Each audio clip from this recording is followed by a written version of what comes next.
আসসালামু আলাইকুম। আজকে কাশিয়াবাড়ি সুজন সখী হোটেলে নাস্তা করতে গেছিলাম। ইতিয়াপুর হোটেল, খুব ভালো লাগলো। চা কিছুই পাইনি, শুধু পাইছি খুরমা আর চা। সেই খুরমা এত টেস্ট, খুব ভালো লাগলো। বিশেষ করে ইতিয়াপুরকে দেখার জন্য যাওয়া, তাকে তো এভাবে দেখা হয় না।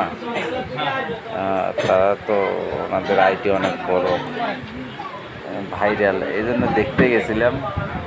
এর জন্য ভিডিওটা করে নিয়ে আসলাম, আপনারাও দেখেন।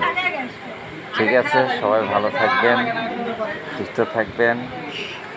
আমার ইউটিউব চ্যানেলে সাবস্ক্রাইব করবেন। ফেসবুক পেজ আছে, একটু ফলো দিয়ে সাথে থাকবেন। দেখতাম এইটুকু, মানে একটু সময় কাটাতাম। আসসালামু আলাইকুম, ভালো থাকবেন। ছিলাম, ঠিক আছে। এটা পরে দেখা যাবে। আমার কথা হলো যে আমার আসো। না, একটু কথা বলি।